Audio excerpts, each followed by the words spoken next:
بسم اللہ الرحمن الرحیم۔ السلام علیکم ورحمۃ اللہ وبرکاتہ۔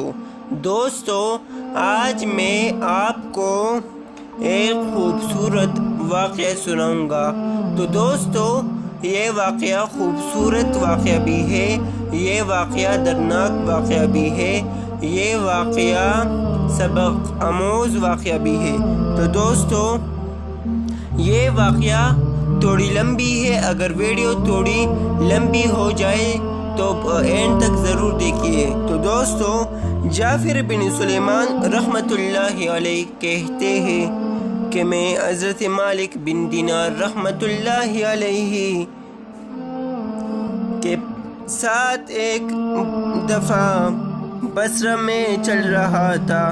ایک عالیشان محل پر گزر ہوا جس کی تعمیر جاری تھی، اور ایک نوجوان بیٹھا ہوا معماروں کو ہدایت دے رہا تھا کہ یہاں یہ بنے گا، وہاں اس طرح بنے گا۔ مالک بن دینار رحمۃ اللہ علیہ اس نوجوان کو دیکھ کر فرمانے لگے کہ یہ شخص کیسا حسین نوجوان ہے اور کس چیز میں پنس رہا ہے، اس کو اس تعمیر میں کیسا انہماک ہے۔ میری طبیعت پر یہ تقاضا ہے کہ میں اللہ جل شانہ سے اس نوجوان کے لیے دعا کروں گا کہ وہ اس کو اس جھگڑے سے چھڑا کر اپنا مخلص بندہ بنا لے۔ کیسا اچھا ہو اگر یہ جنت کے نوجوانوں میں بن جائے۔ جعفر، چل اس نوجوان کے پاس چلے۔ جعفر کہتے ہیں کہ ہم دونوں اس نوجوان کے پاس گئے، اس کو سلام کیا، اس نے سلام کا جواب دیا۔ وہ مالک رحمۃ اللہ علیہ سے واقف تھا، مگر مالک رحمۃ اللہ علیہ کو پہچانا نہیں۔ تھوڑی دیر میں پہچانا تو کھڑا ہو گیا اور کہنے لگا، کیسے تشریف آوری ہوئی، کیسے تشریف آوری ہوئی۔ مالک رحمۃ اللہ علیہ نے فرمایا، تم نے اپنے اس مکان میں کس قدر روپیہ لگانے کا ارادہ کیا ہے؟ اس نے کہا، 1,00,000 درہم۔ مالک رحمۃ اللہ علیہ نے فرمایا کہ اگر تم یہ 1,00,000 درہم مجھے دے دو تو میں تمہارے لیے جنت میں ایک مکان کا ذمہ لیتا ہوں جو اس بدر جہاں بہتر ہوگا، اور اس میں حشم خدم بہت سے ہوں گے، اس میں خیمے اور قبے سرخ یاقوت کے ہوں گے جن پر موتی جڑے ہوئے ہوں گے، اس کی مٹی زعفران کی ہوگی، اس کا گھر مشک سے بنا ہوگا جس کی خوشبو میں مہکتی ہوگی، وہ کبھی نہ پرانا ہوگا نہ ٹوٹے گا، اس کو معمار نہیں بنائیں گے بلکہ حق تعالی شانہ کے امر کن سے تیار ہو جائے گا۔ اس نوجوان نے کہا، مجھے سوچنے کے لیے آج رات کی مہلت دیجیے، کل صبح آپ تشریف لاوے تو میں اس کے متعلق اپنی رائے عرض کروں گا۔ حضرت مالک رحمۃ اللہ علیہ واپس چلے آئے اور رات بھر اس نوجوان کے فکر اور سوچ میں رہے۔ آخر شب میں اس کے لیے بہت عاجزی سے دعا کی۔ جب صبح ہوئی تو ہم دونوں اس کے مکان پر گئے۔ وہ نوجوان دروازہ سے باہر انتظار میں بیٹھا تھا، اور جب حضرت مالک رحمۃ اللہ علیہ کو دیکھا تو بہت خوش ہوا۔ حضرت مالک رحمۃ اللہ علیہ نے فرمایا، تمہاری کل کی بات میں کیا رائے ہے؟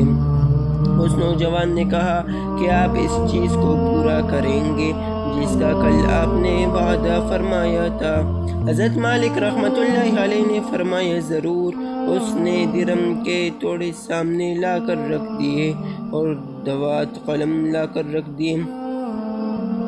حضرت مالک رحمۃ اللہ علیہ نے ایک پرچہ لکھا جس میں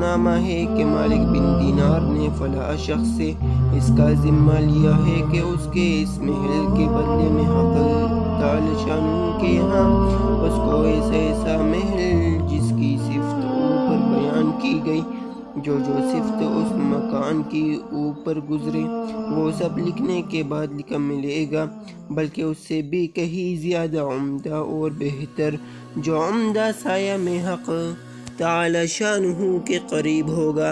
یہ پرچہ لکھ کر اس کے حوالہ کر دیا اور 1,00,000 درہم اس سے لے کر چلے گئے۔ جعفر رحمۃ اللہ علیہ کہتے ہیں کہ شام کو حضرت مالک رحمۃ اللہ علیہ کے پاس اس میں سے اتنا بھی باقی نہ تھا کہ ایک وقت کے کھانے ہی کا کام ہو سکے۔ اس واقعہ کو 40 دن بھی نہ گزرے تھے کہ ایک دن حضرت مالک رحمۃ اللہ علیہ جب صبح کی نماز سے فارغ ہوئے تو مسجد کی محراب میں ایک پرچہ پڑا دیکھا۔ یہ وہی پرچہ تھا جو مالک رحمۃ اللہ علیہ نے اس نوجوان کو لکھ کر دیا تھا، اور اس کی پشت پر بغیر روشنائی کے لکھا ہوا تھا کہ اللہ جل شانہ کی طرف سے مالک بن دینار رحمۃ اللہ علیہ کے ذمہ کی برات ہے۔ جس مکان کا تم نے اس نوجوان سے ذمہ لیا تھا وہ ہم نے اس کو پورا دے دیا اور اس سے 70 گنے زیادہ دے دیا۔ حضرت مالک رحمۃ اللہ علیہ اس پرچہ مالک رحمۃ اللہ تعالی علیہ اس پرچے کو پڑھ کر متحیر سے ہوئے۔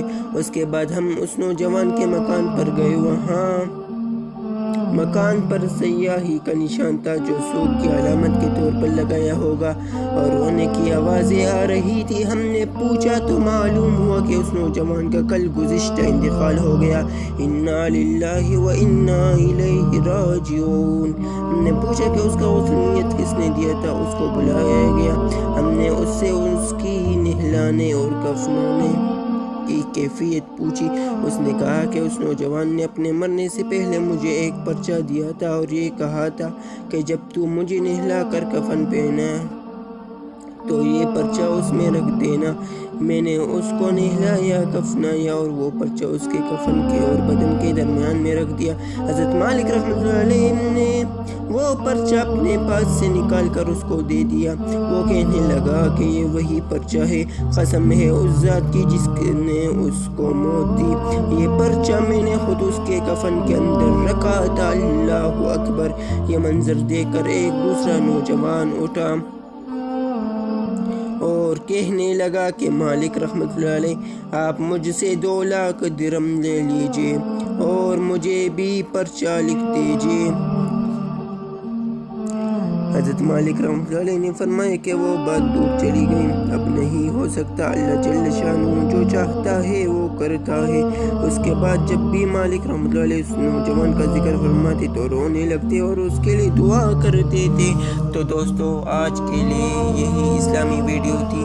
تو دوستو اگر آپ کو ہماری یہ ویڈیو پسند ہے تو آپ ہمارے چینل کو ضرور سبسکرائب کریں اور اپنے دوستوں کے ساتھ یہ واقعہ ضرور شیئر کریں اور ہمارے چینل کو سبسکرائب کریں۔ Thank you so much.